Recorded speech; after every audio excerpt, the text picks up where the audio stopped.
ada di Madura ini, khususnya di Pamekasan, itu sudah ada Perda nomor 2 tahun 2022 tentang penggunaan tembakau Madura. Kalau saya melihat peristiwa yang kemarin malam terjadi ya, itu harusnya tidak terjadi. Bila mana peraturan daerah tersebut, perda tersebut itu betul-betul dilaksanakan secara maksimal. Karena di amanat perda tersebut, di salah satu pasalnya itu sudah dijelaskan. Ada di antaranya peran serta daripada masyarakat. Kemudian yang kedua juga ada peran serta daripada pemerintah untuk pengendalian dan menjaga kualitas ataupun mutu daripada tembakau Madura. Nah, jadi seharusnya peristiwa tersebut itu harusnya tidak terjadi bila mana amanat daripada perda itu betul-betul dilaksanakan oleh pemerintah terkait. Dalam hal ini ada Satpol PP dan juga dinas-dinas terkait. Harusnya tidak terjadi. Nah, saya melihat dari beberapa media yang sudah mulai tersebar ke publik bahwa dalam peristiwa tersebut itu ada salah satu sumber yang juga sangat menyebutkan bahwa tembakau ini akan dikirim ke ini, kemudian ke ini dan seterusnya, sampai nyebut merek kan begitu kan. Oleh karenanya Pempat TM yang konsen juga memperjuangkan kepentingan petani tembakau Madura dari kemarin berharap kepada pertama anggota DPRD untuk melakukan ataupun membentuk tim pansus untuk menyikapi persoalan masuknya tembakau dari luar Madura ke dalam Madura. Kenapa hal tersebut perlu disikapi? Karena bila mana tembakau Madura masuk ke dalam Madura, maka ini pertama akan merusak kualitas daripada tembakau Madura. Kemudian yang kedua, ini akan dimanfaatkan oleh oknum-oknum tertentu, oleh kelompok-kelompok tertentu untuk membuat isu. Di antaranya isu yang akan dibangun nanti adalah isu gudang tutup. Kenapa ada isu gudang tutup? Karena stok ataupun kota kebutuhan daripada pabrikan besar itu sudah terpenuhi. Nah, oleh karenanya kalau persoalan tembakau dari luar Madura ke dalam Madura pada saat panen, pada saat musim panen itu tidak dikendalikan, maka lagi-lagi ini adalah masyarakat yang akan dirugikan. Kalau melihat persoalan peristiwa kemarin harusnya itu tidak terjadi kan begitu kan. Kalau saya melihat hal tersebut juga itu adalah tampaknya adalah reaksi spontan oleh masyarakat, karena sudah tahu semua bahwa tadi disampaikan oleh Satpol PP kan bahwa Satpol PP sampai hari ini tidak melakukan kegiatan penanggulangan dan pencegahan masuknya tembakau dari luar Madura ke dalam Madura. Pak, rumor yang berkembang di masyarakat, masa yang tidak dikenal itu adalah masa PKD. Apa jumlah? Enggak benar itu. Gitu.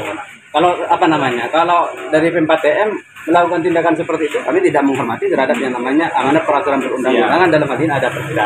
Terus tidak benar. Ada rumor juga Mas bahwa truk itu memang settingan hanya membawa tembakau Jawa terus nanti bahkan tidak akan ada tersangka gitu. Kalau ada settingan seperti itu, maka tidak akan berani ya, saya kira.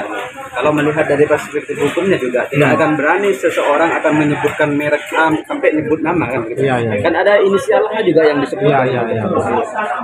Tapi kalau secara pendapat Anda, gimana masyarakat bisa mengetahui ada tembakau Jawa masuk ke Madura itu? Terus lalu ada segerombolan orang gitu, tiba-tiba langsung mengikuti mobil itu. Kalau bersama CCTV ya, yang dipegang oleh Kapolsek itu terekam bahwa masyarakat itu memang mengikuti dari belakang gitu. Ada 3 mobil pickup dan 3 mobil APV. Memang sengaja mengikuti itu gitu. Kan secara logis kan tidak mungkin kalau tidak ada informan yang memberitahu mereka sudah standby malam hari di situ gitu loh. Nah, kalau kaitannya dengan itu, maka itu kaitannya dengan unsur peristiwanya kan begitu kan. Kalau unsur peristiwanya yang berwenang untuk menjawab adalah pihak kepolisian setelah melakukan penyelidikan. Cuman kalau Pempat TM sebagaimana yang diketahui bersama bahwa pada saat deklarasi itu Pempat TM ini kan juga mengangkat beberapa isu yang menjadi persoalan. Pertama persoalan yang petani itu terlalu merugi, kemudian harga tembakau itu di Madura gitu.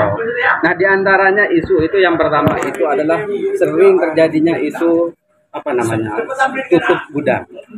Kemudian yang kedua ini masuknya tembakau dari luar Madura ke dalam Madura saat panen kan begitu kan. Seperti sekarang ini kan musim panen kan. Padahal di perda itu sudah diatur. Kemudian yang ketiga itu seringnya terjadi yang dilakukan oleh oknum kan begitu kan. Pengambilan sampel yang tidak wajar pengambilan sampel yang di luar prinsip keadilan kan begitu kan, sehingga merugikan terhadap para petani. Pengambilan sampelnya itu sangat besar. Itu sering terjadi dilakukan oleh oknum-oknum pembeli kan begitu. Apa permintaan Kemudian- PTM terhadap Polres Pamekasan? Apakah wajib harus ada tersangka atau seperti apa?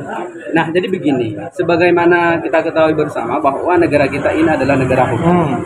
Ah, di negara hukum itu kan ada juga penegak hukumnya. Iya. Ada penegak hukum. Jadi pasrahkan saja ini dalam hal ini kepada penegak hukum. Tapi PTM bagaimana sikapnya? Minta ada tersangka atau gimana? Kalau berbicara persoalan apa namanya, persoalan penetapan tersangka, tentunya pihak kepolisian kalau nanti sudah mencukupi dua alat Dua alat bukti, bukti, begitu oke. kan.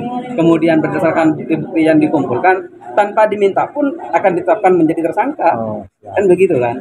Kalau saya minta seseorang untuk dijadikan tersangka kemudian tidak cukup alat bukti kan konyol kan begitu kan. Tanpa harus diminta, pihak kepolisian pasti akan apa namanya bersikap sesuai dengan aturan hukum yang ada. Oleh karenanya kepada para pihak, marilah kita menyikapi persoalan ini secara arif dan Iya, Mas Bari kan cukup lama di bidang tembakau. Kalau melihat dari video yang beredar itu kan banyak wajah-wajah yang terekam.